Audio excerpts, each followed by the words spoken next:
From the great above, she set her mind towards the great below. Ishtar. Better. She shone like the morning and evening star. Her power immense, her ambition the land of no return, the dark, dusty realm ruled by her elder sister, the fearsome Ereshkigal, queen of the great below. For reasons shrouded in mystery, Ishtar resolved to do the unthinkable, descend into the underworld. Knowing the perils, she prepared meticulously. She adorned herself with the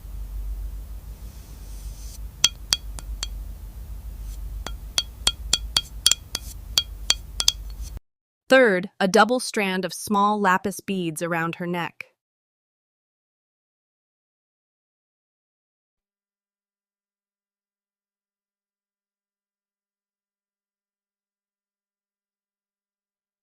Fifth, a girdle of gold rings around her waist. Sixth, lapis bracelets or bangles on her wrists and ankles. Seventh, the pala robe, the garment of ladyship, draped about her body. Ninshubur.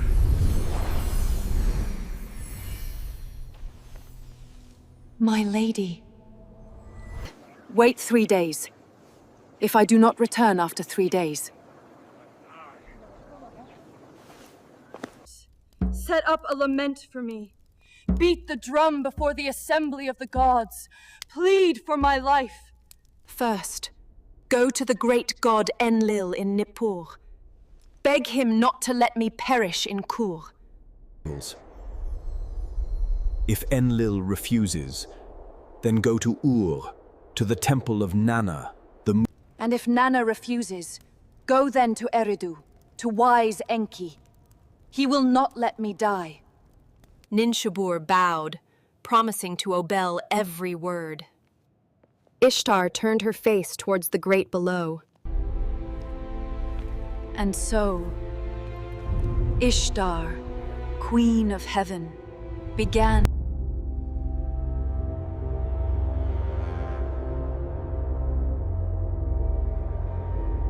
Halt! Who are you that dares approach the gate of the Underworld? I am Ishtar, Queen of Heaven, come from the east. Open the gate, gatekeeper. If you do not open, I will smash this gate. I will raise the dead to devour the living. Wait, proud queen, Neti replied, perhaps unnerved but bound by law.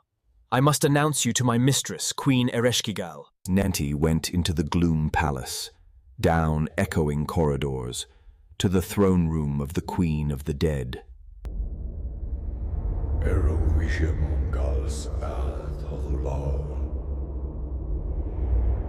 My queen, Neti reported. Your sister, Ishtar, stands at the first gate, demanding entry, clad in divine power. Her face twisted with fury. Her bright, beloved sister daring to enter her domain?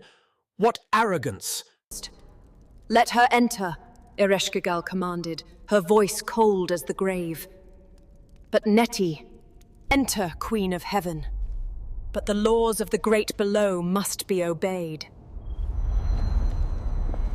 Here, Queen, your crown, the Shugura of the steppe, must be removed. Why do you take my crown?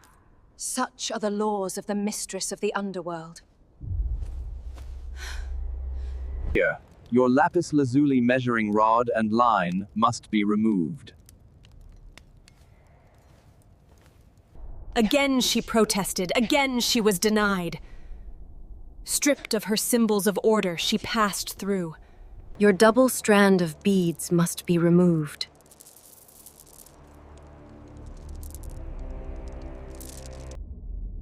Her divine protection lessened. She passed onward into the deepening gloom. The sparkling stones upon your breast must be removed. Her defense is weakened further. she continued her descent.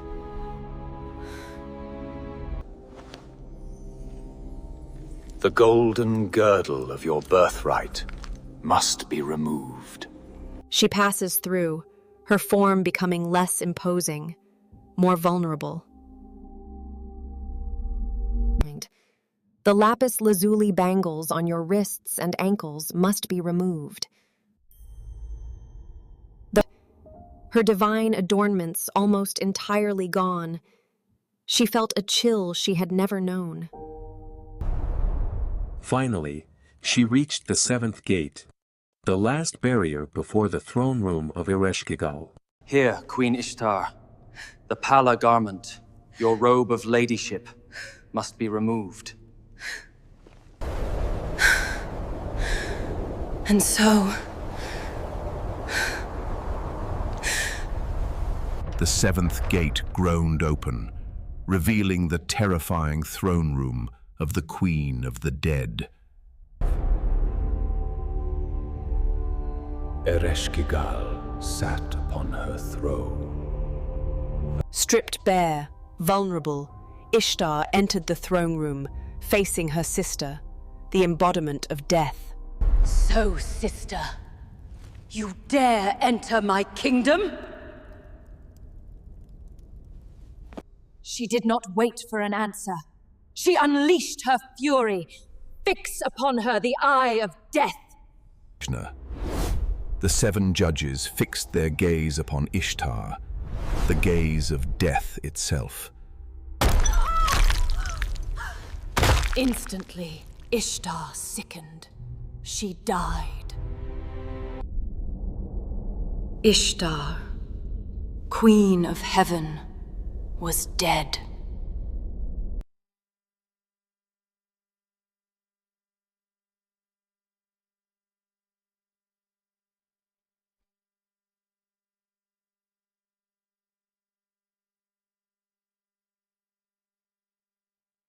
In the city, the young man no longer sought the maiden. Love, desire, passion, all the forces of life had vanished from human hearts. The earth itself grew sterile, its life force chained below. Back in the great above, Ninshubur, Ishtar's faithful attendant. On the fourth dawn, Ishtar did not return. Ninshubur knew the unthinkable had happened. Her mistress was lost.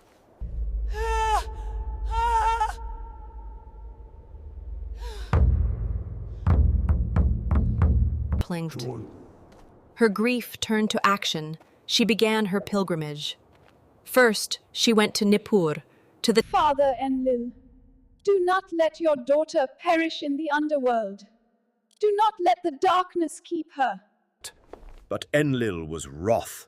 Your mistress knew the laws, he thundered. She craved the realm of Ereshkigal. Enlil, the god of air and storm, refused. He turned his back. Ninshubur's first plea had failed. Heartbroken, but not defeated. Again, she fell, weeping. Father Nana, do not let your bright daughter be... But Nana, too, refused. The laws of the underworld are absolute, he said grimly. The moon god refused. Ninshubur was desperate. Two great gods had abandoned. She made her final journey to Eridu, the city of deep water, the home of Enki, or Ea. Father Enki, your daughter Ishtar is dead. The great below holds her. Do not let her perish. Enki listened, his face filled with compassion and concern. What has my daughter done? Enlil and Nana were rigid, but Enki was cunning. He knew the laws and he knew how to bend them. A plan formed. From the dirt beneath his divine fingernails, the god of creation took a small speck of matter. And from this clay he fashioned two beings, neither male nor female, created specifically for this task. One he named Kurgara, a being of empathy. The other he named Galatur, a being of lament. He gave them 2 gifts, a flask containing the food of life, and another, the water of life. Go to the Underworld. Slip past the gatekeeper like flies. Go directly to Ereshkigal.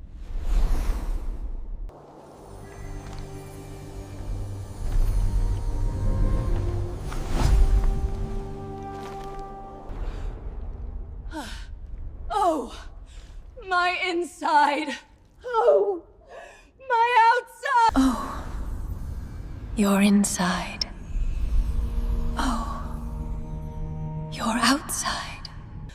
When she moaned, they moaned. When she wept, they wept.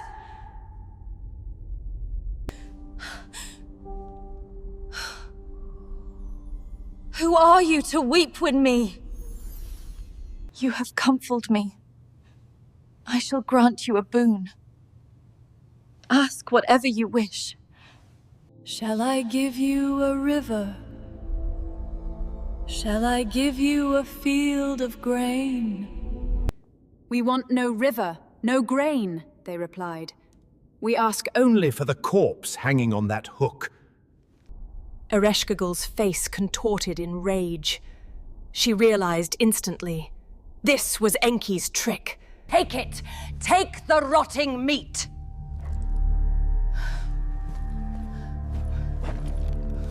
The 2 beings reverently took down the corpse of the Queen of Heaven.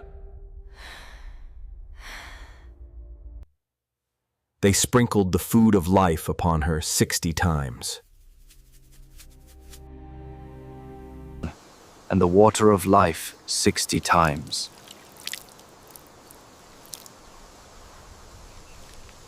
Ishtar took a great, gasping breath.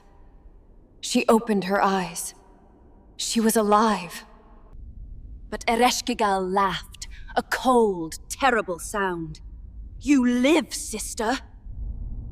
She summoned the Gala, the pitiless demons of the underworld, creatures of shadow and despair.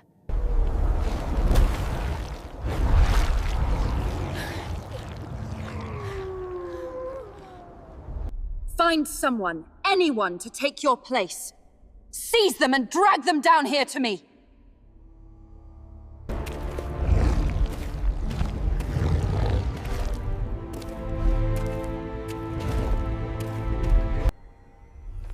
She reached the 7th gate. Neti, obeying the new decree, returned. At the 6th gate, her bracelets and anklets are returned. At the 5th gate, her golden girdle is returned. At the 4th gate, the sparkling stones were placed back upon her breast.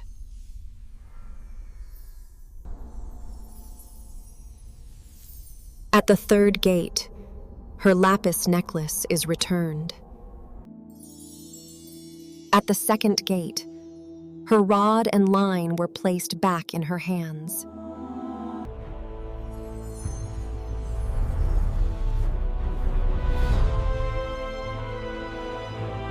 The Gala demons immediately try to seize the first person they see, Ninshubur, who is still faithfully lamenting her mistress.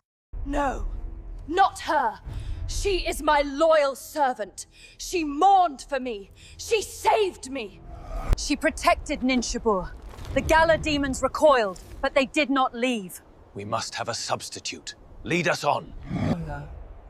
She led them to her son, Shara. They found him at his temple, dressed in rags, his face smeared. No, not him. He has truly mourned for me. Let him go.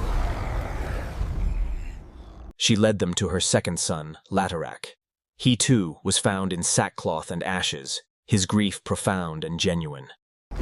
Again, Ishtar protected her child. The Gala demons grew restless. Finally, her heart hardening, she let them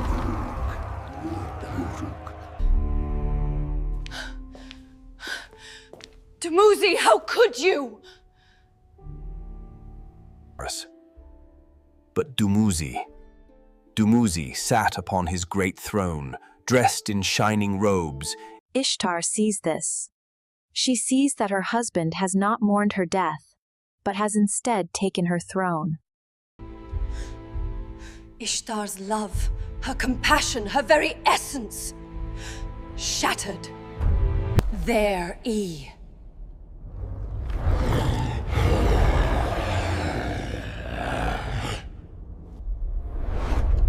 She fixed upon him the eye of death.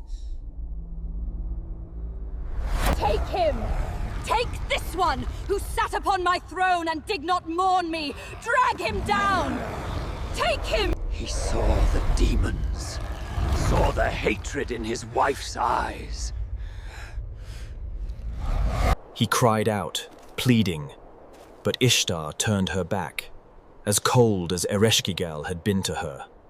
The demons seized him, their claws like iron, their grip inescapable.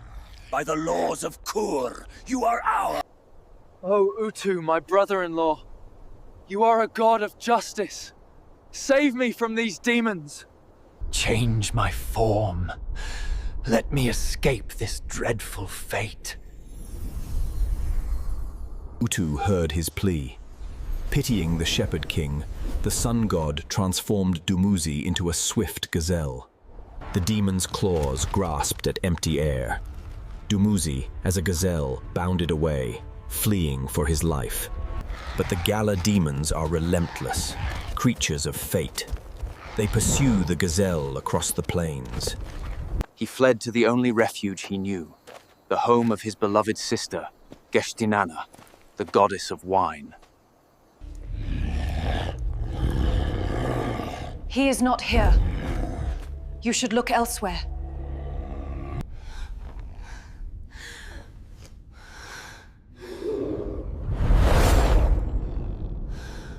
They found him, cowering in the sheepfold.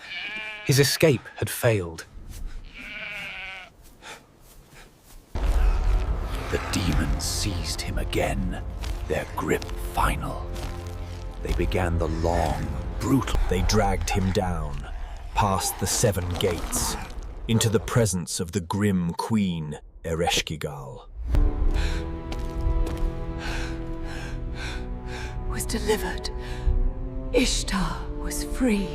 The terrified Dumuzi was dragged mercilessly towards the land of no return, his royal robes tearing on the dust of the path.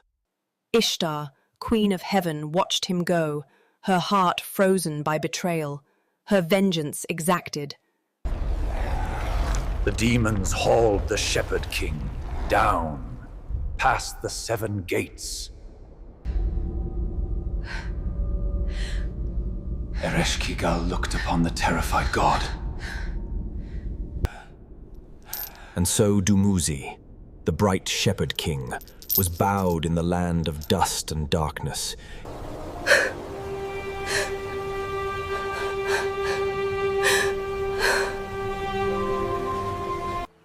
Oh, my brother. My heart breaks for you.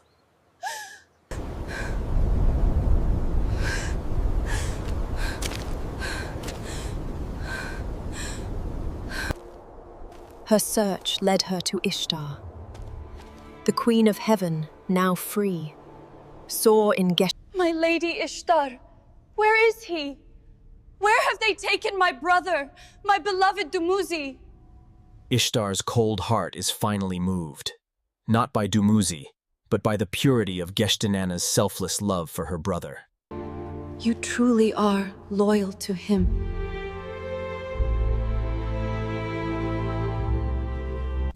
The laws of the Underworld are absolute. He was taken as my substitute. He cannot return.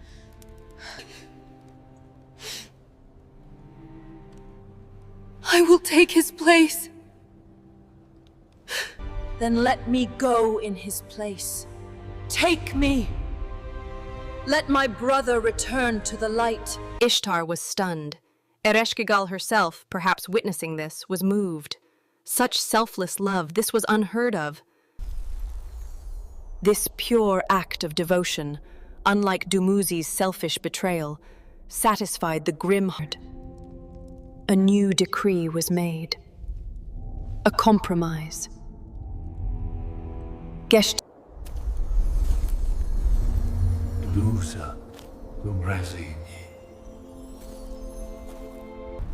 But for the other half of the year, he must return to the Underworld to fulfill his sentence. And in his place, his selfless sister, Inanna, would descend, taking his... And so the cycle was set. Brother and sister, forever. This eternal cycle became the explanation for the seasons in Mesopotamia. When Dumuzi, the god of shepherds and new life, the people celebrated the return of Tammuz, a time of joy, fertility, and abundance across the land.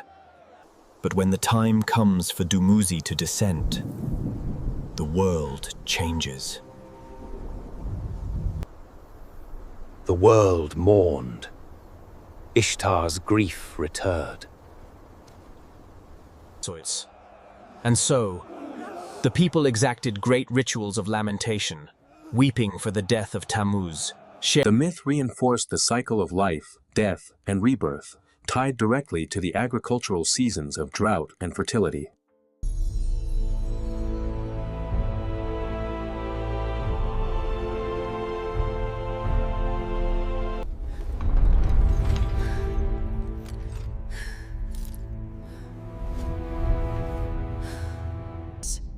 it confronts the inevitability of death itself. In the land of no return,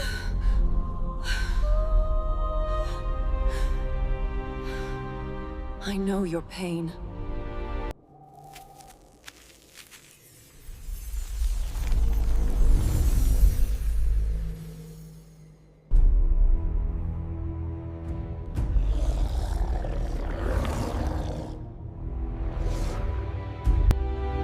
And ultimately, it is a story of selfless sacrifice. Inanna's stored. The myth binds human life to this divine drama, explaining the harsh cycles of nature.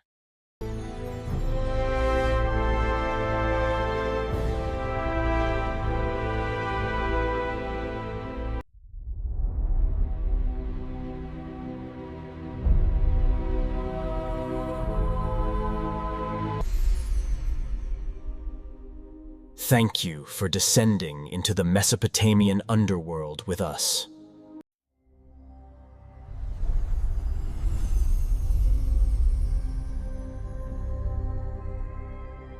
If this ancient tale of sacrifice and rebirth resonated with you, please support the channel by liking the video. Which Mesopotamian god intrigues you most? What part of Ishtar's journey do you find most powerful?